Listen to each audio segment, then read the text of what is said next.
Je m'appelle Alexia et vous souhaite la bienvenue dans Les Pieds dans Demain, le podcast où nous découvrirons à quoi pourrait ressembler demain dans notre quotidien. Les Pieds dans Demain sont des conversations avec des personnes de tous horizons, afin de décrire comment elles envisagent concrètement demain. L'objectif de ce podcast ? Donner la parole à des personnes pleines de bon sens, que l'on a trop peu l'habitude d'entendre, afin de penser l'après de manière réaliste et authentique.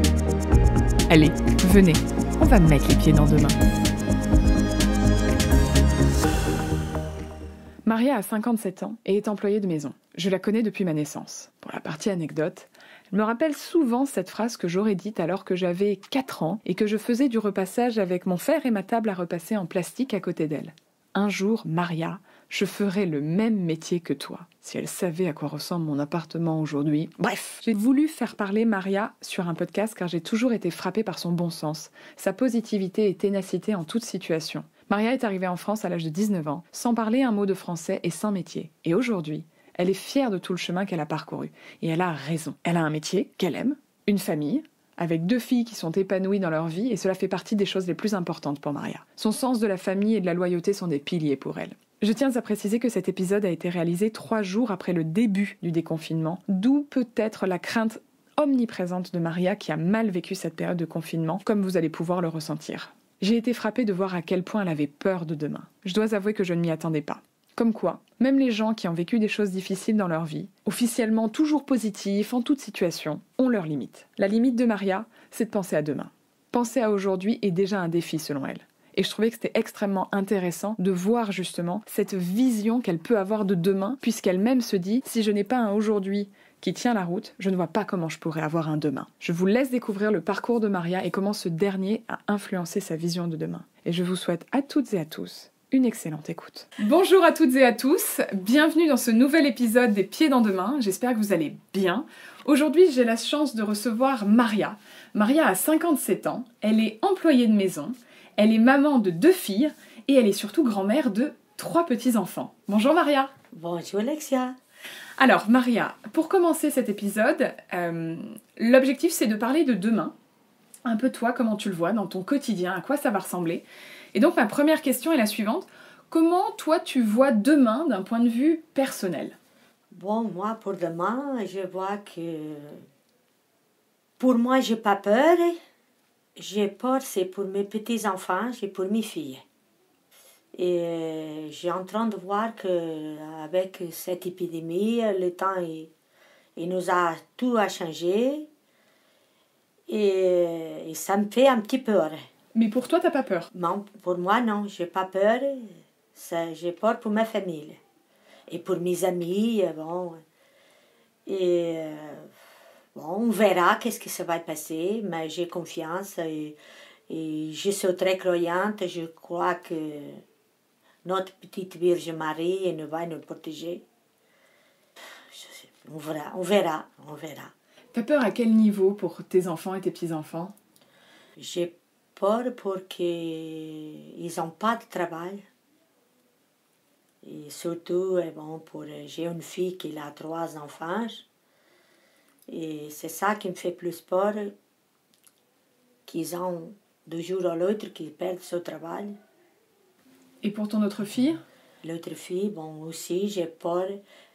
Mais comme pour l'instant, elle n'a pas encore d'enfants, elle se débrouille très bien. Et bon, je pense beaucoup à elle, qu'elle est un peu éloignée de moi. Elle habite à 900 km de chez moi.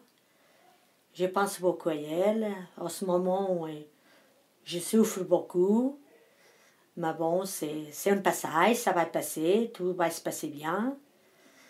On verra demain qu'est-ce que ça va passer. Toi, pour toi, en tant que personne, tu es plutôt optimiste ou pessimiste ?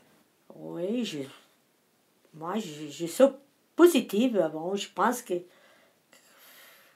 quelque chose qui va se passer, mais pour le bien. Mais je sais pas, bon, on voit. Des fois, ça me fait un peu peur. D'un point de vue professionnel, pour toi, tu as peur ? Non.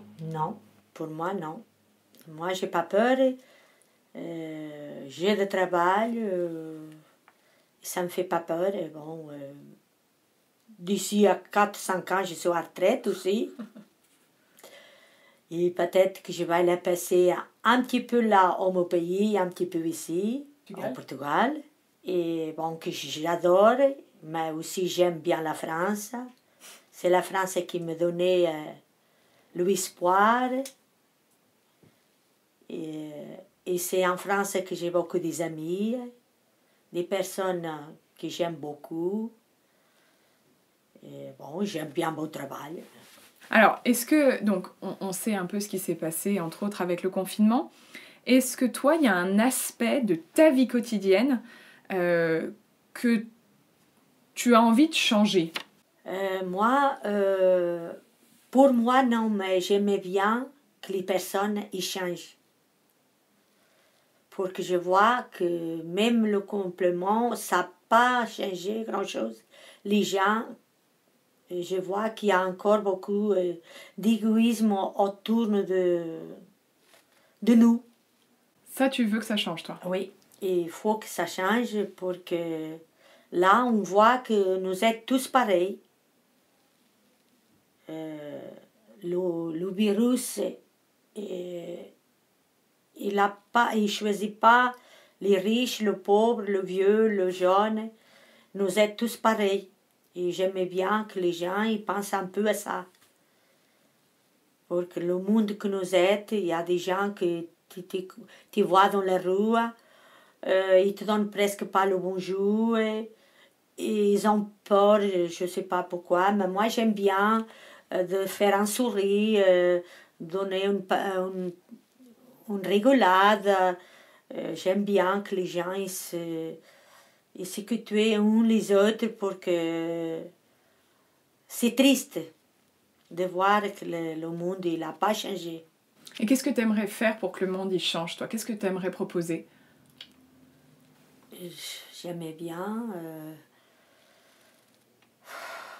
là, il y a beaucoup de choses que j'aimais bien. Moins de pauvres, que je vois beaucoup des enfants qui meurent de faim. Et les gens qui pensent aussi un peu à la planète,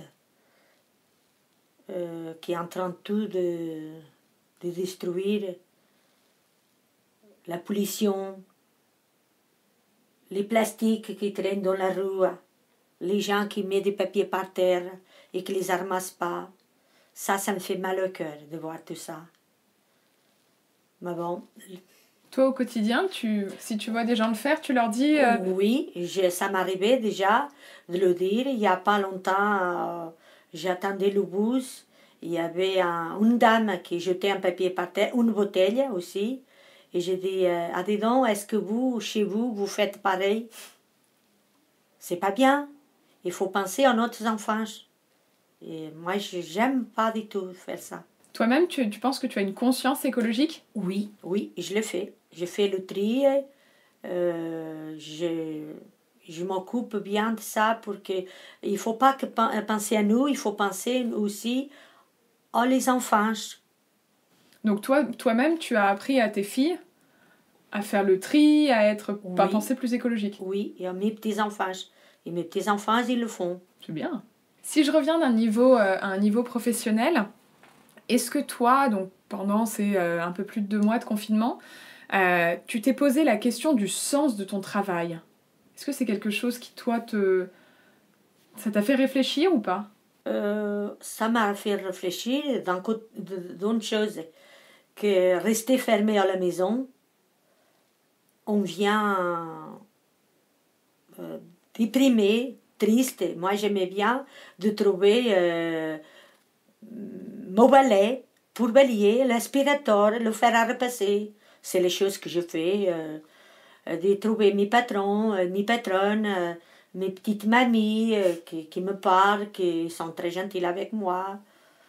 C'est ça qui me manquait. Donc à la fois, j'utilise tous les appareils que je connais pour voir ce que je fais, mais aussi le contact humain. Voilà. Toi, le contact humain, ouais, c'est important dans ton métier. C'est important. Ouais. Ouais. En plus, tu n'as pas pu voir tes petits-enfants et tes enfants. Oui, 2 mois. Et je ne l'ai pas encore vu. Et alors, justement, est-ce que toi... Alors, on va revenir sur le sujet de l'écologie. Toi, tu es sensible à ces questions, la pollution, sauver notre planète, des choses comme ça.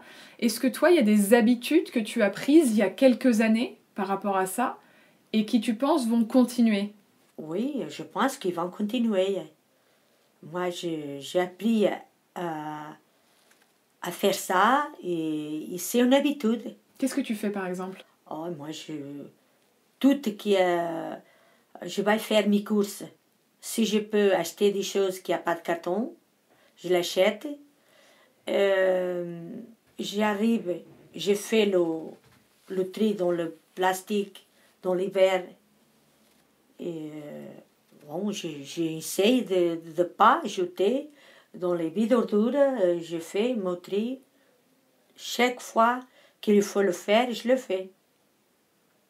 Et tes petits-enfants, ils font les mêmes actions que toi ou ils font des choses encore différentes? Oui, je crois qu'ils le font pareil que moi, que chez ma fille, ils font le tri.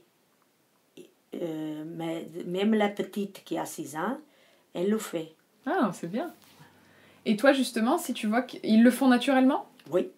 Et il n'y a pas de moment où ils font des petites bêtises et tu leur dis Oh, attention? des fois ça arrive à faire des bêtises, de faire des choses que je ne veux pas. Je dis non, c'est pas là. Il faut la mettre pour le tri. Et eux, ils le font. À l'école, on leur enseigne? Ça, je ne peux pas te le dire. Comme ils ne sont pas avec moi, je ne sais pas. Alors, c'est moi ce qui m'intéresse, donc il y a en effet toi ton quotidien, comment il va changer, le quotidien de tes enfants, de tes petits-enfants. Si on se projette un tout petit peu plus loin pour voir un peu, est-ce que si on se projette dans 10 ans, dans 10 ans c'est à la fois dans pas longtemps et c'est dans longtemps, comment tu imagines le futur dans 10 ans? Oh, dur. Ah, dur? Ouais. Ah, c'est intéressant, vas-y. Ah oui. Tu peux développer? Ah oui, c'est dur parce que la manière qui est en train de se... Avec tout ce qui se passe, les gens qui n'ont pas de travail,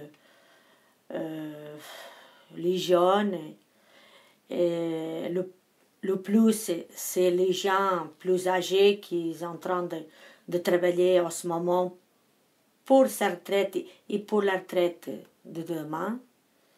Et je trouve que les temps qui vont venir, je ne sais pas si je serai là encore d'ici à 10 ans, mais je crois que ça se prête à venir des années difficiles. Et pourtant, toi, quand t'es arrivé sur le monde du travail, c'était pas évident. Oui, mais il y avait beaucoup de travail. Moi, quand j'ai arrivé, j'avais 24 ans à travailler. J'arrivais en France, j'avais 19 ans. Et on sortait d'une rue à l'autre rue, on trouvait du travail. Mais là, c'est pas comme ça. Là, il y a un manque de travail. Mais les gens comme nous, comme moi, et toutes les femmes qui font mon métier, d'ici à quelques années, je crois qu'il n'y a pas trop de femmes qui vont faire notre métier. C'est très dur. Et pour que les jeunes ne vont pas faire des ménages. Ils aiment bien les ordinateurs, tout ça, les tablettes, au bureau. Mais pour nettoyer, c'est dur. Et donc tu penses qu'il y aura plus de personnes qui voudront faire ça? Comment on va faire? Oh, je sais pas, des entreprises qui font, mais pas comme nous. Donc toi, tu as une vision, malgré tout, plutôt pessimiste Ouais, du futur. ouais, Donc tu as peur pour tes enfants, pour tes petits-enfants. ouais.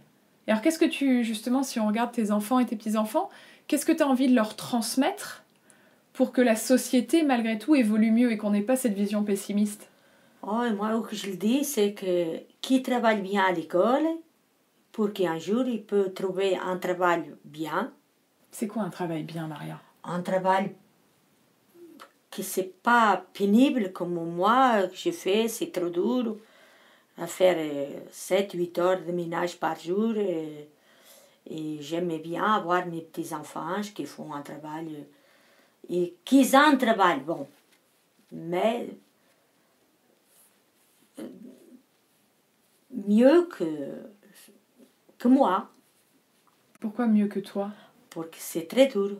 Et pourtant, Et tu moi, adores ton métier. oui, j'adore mon métier, mais je ne fais pas des études. Je n'ai pas des études. Donc- J'ai travaillé très dur. J'avais 13 ans quand j'ai commencé à travailler. Donc tu veux qu'il fasse des études pour avoir un métier Un métier bien payé, c'est ça que ça veut dire? mieux payé. Bon, pas mieux payé, mais bon, que nous, son travail, moi, je n'aime pas me plaindre. Mais bon, je ne sais pas là, je ne sais pas quoi te dire. J'essaie, je le dis, pour qu'il se porte bien, qu'il respecte son voisin, qu'il respecte qu'il garde un ami pour la vie, pour que en ce moment on voit que pour garder des amis, il faut bien les choisir.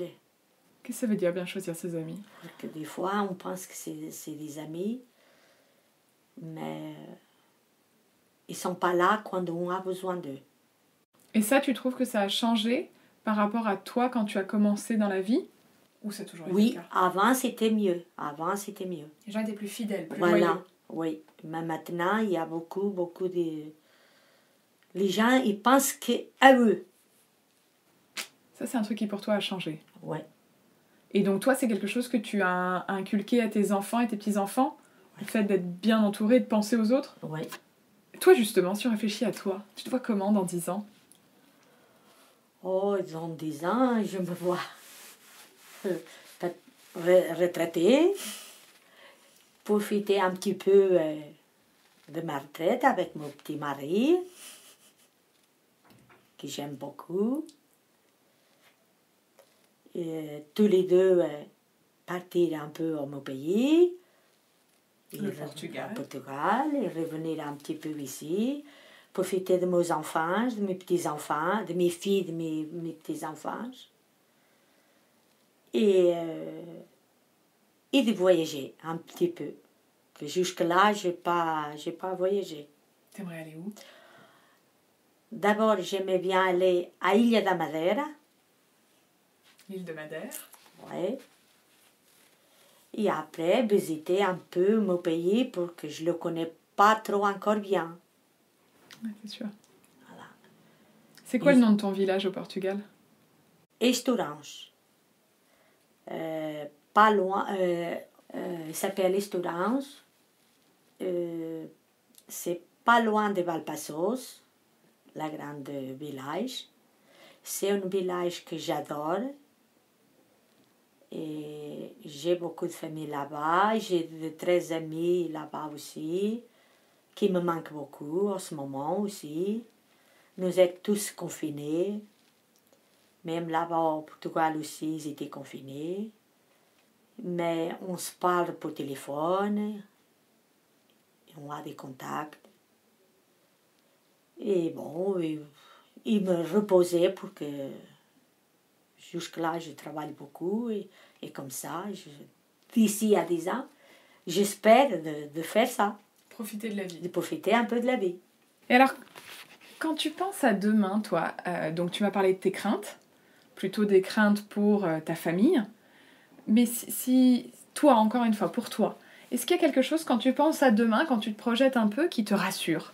Si j'ai de la santé, bon, tout va bien. Mais le problème, c'est qu'après, les années commencent à revenir, on commence à avoir des petits problèmes de santé. C'est là que...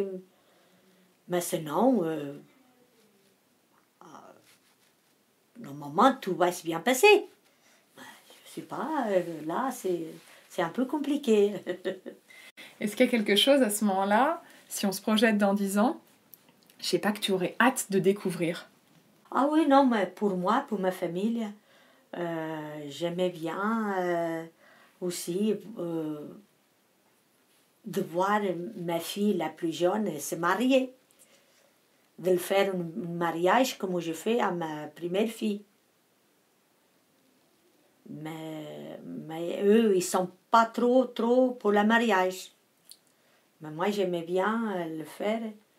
C'était le plus beau jour de ma vie, le jour de mariage de ma fille aînée. Je l'ai organisé un bel mariage au Portugal, avec toute ma famille et mes amis, sauf des amis que j'ai en France, qui sont toujours dans mon cœur, mais ils n'ont pas... C'est loin. Déjà, je ne les ai pas invités, mais j'aimais bien faire aussi cet mariage à ma fille, à la plus jeune.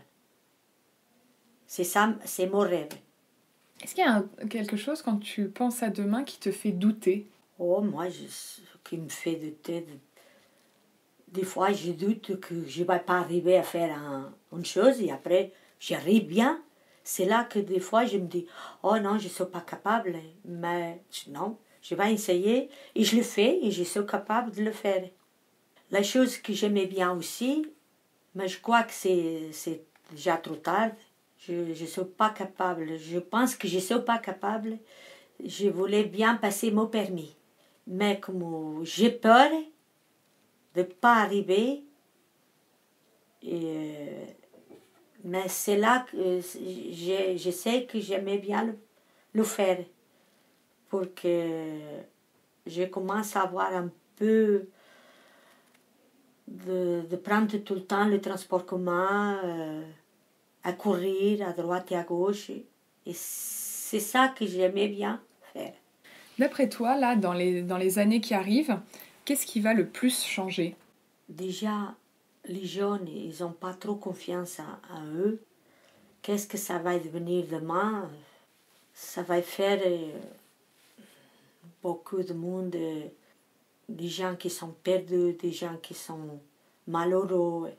Et ça me fait peur aussi. Pourtant, toi, quand tu es arrivée en France, quand tu étais très jeune, t'étais pas perdue? Non, c'est que bon, j'ai souffert beaucoup, mais bon, j'avais mon mari et la famille de mon mari. Et bon, j'ai eu des jours que j'ai souffert beaucoup. Mais après, bon, petit à petit, j'ai commencé à apprendre un peu le français et à avoir des amis et tout ça. Et maintenant, ça me fait pas... Mais le temps, il a changé. C'est pas comme avant.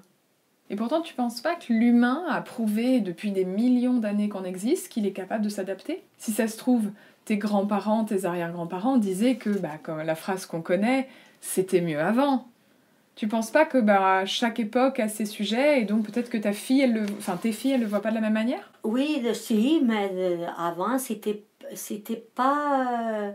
les gens, ils étaient pas comme ça. Maintenant, nous sommes tous pressés d'aller au travail. On se voit pas... je sais pas, je trouve que le monde, il a changé. En moins bien. En moins bien. Donc, qu'est-ce que tu ressens quand tu te dis que tu vas laisser cette planète, cette vie à tes enfants, à tes petits-enfants? Qu'est-ce que ça te... Ça me fait peur. Peur. Ça me fait peur. D'accord. Alors, si on se projette encore un peu, parce que l'idée, c'est quand même de voir... encore une fois, hein, tout le monde peut penser ce qu'il veut. Je trouve que c'est ça qui est intéressant dans ce podcast. Toi, si tu devais proposer une mesure au gouvernement pour que notre société... justement, évolue dans le bon sens. Est-ce que tu as une idée de ce que tu aimerais proposer? Oui, j'aimerais bien dire à notre gouvernement de donner plus des avantages aux jeunes. Les jeunes, ils n'ont pas de travail, ils ne travaillent pas. Après, quand ils trouvent du travail, ils disent « Ah, tu n'as pas d'espérance, tu ne sais pas, ils préfèrent les vieux, faire travailler les vieux jusqu'à 62, 65 ans. Ce n'est pas vieux, mais faire travailler les gens jusqu'à 65, 62 ans.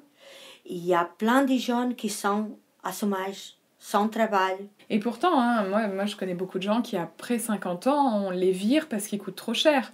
Donc, il est où le bon ratio de ça? Oui, mais ils virent le vieux, mais ils n'embauchent pas. C'est quoi, selon toi, le problème? Il y a beaucoup... Moi, je pense qu'il le gouvernement il aide beaucoup de gens qui n'ont pas envie de travailler. Je ne dis pas le contraire, des fois il n'y a pas de travail, mais je crois qu'il y a trop d'aide en France que les gens ils n'ont pas envie d'aller travailler. Et pourtant tu dis qu'il faut aider les jeunes, mais peut-être que les jeunes Oui, n'ont pas envie de mais travailler. pas les jeunes, pour qu'il y a des gens qui proposent de travailler, et eux ils ne veulent pas travailler, et on gagne plus en chômage qu'à travailler. C'est ça qui me révolte. Pour que si le gouvernement il pouvait aider les jeunes qui ont envie de travailler et les autres qui n'ont pas envie de travailler, dire tu ne veux pas travailler, tu n'as pas. Et comment tu fais pour savoir? Comment tu fais la différence entre quelqu'un qui veut travailler et quelqu'un qui ne veut pas travailler? Comment le gouvernement à son niveau peut y arriver? Oui, mais ils le savent. Quand ils vont dans les intérims au Pôle emploi, ils disent « Ah non, c'est pas ça que je veux, c'est pas ça que je veux ». Le gouvernement, là, il devait rester plus ferme. Ce qu'il a fait, hein. Normalement, tu n'as pas le droit de refuser une offre d'emploi 2 ou 3 fois. Pas trop. Je connais des gens qui sont déjà, ça fait 1 an et demi en chômage. Et heureusement que cette personne, il a trouvé un travail, lui-même, mais le Pôle emploi, il n'a pas aidé. Il n'a pas eu un contrôle, dire il faut que tu travailles pas. Non. Il n'arrive pas. Non. J'ai une question un peu plus légère pour toi. Le titre de ce podcast, c'est « Les pieds dans 2 mains ». Qu'est-ce que ça t'évoque, toi, les pieds dans 2 mains? Oh, le pied dans 2 mains, c'est pour... Je suis curieuse aussi pour savoir qu'est-ce que ça va se faire. C'est là. D'un côté, je suis curieuse. Et de l'autre côté, j'ai peur. Mais sinon, je suis curieuse pour savoir qu'est-ce qui va passer. T'as envie de mettre les pieds dedans, toi? Oui. Et justement, si tu devais t'adresser à 2 mains, si 2 mains était une personne, qu'est-ce que tu aimerais lui dire? Qui nous donne des belles choses, qui nous donne un beau soleil dans les mois de soleil, la pluie au hiver et la neige aussi, pour qu'il nous manque de la neige. Et tu penses pas que, pourtant, il y a beaucoup de gens quand même qui sont malheureux au travail? Oui, mais des gens qui sont malheureux, c'est qu'il y a derrière quelque chose qui le fait qu'ils sont malheureux. Donc ces gens-là, si on leur proposait de l'argent et pas un travail, qu'est-ce qu'on fait? Ah, peut-être qu'eux le prennent pour qu'ils sont malheureux. Mais moi, je ne suis pas malheureuse. Moi, je suis très contente. Les gens, ils me respectent bien. Ils sont très gentils avec moi. Et moi, je fais mon travail. Et c'est pour ça qu'il faut avoir un travail. Il faut travailler pour avoir de l'argent. Tout travail mérite salaire. Ah oui. Et tout salaire mérite travail. Voilà. Ah, c'est intéressant. Et toi, qu'est-ce que je peux te souhaiter, Maria, pour demain? J'aimerais bien que tu me souhaites que j'ai surtout la santé et que je peux encore vivre longtemps pour profiter de la vie. Magnifique, Maria. Merci beaucoup.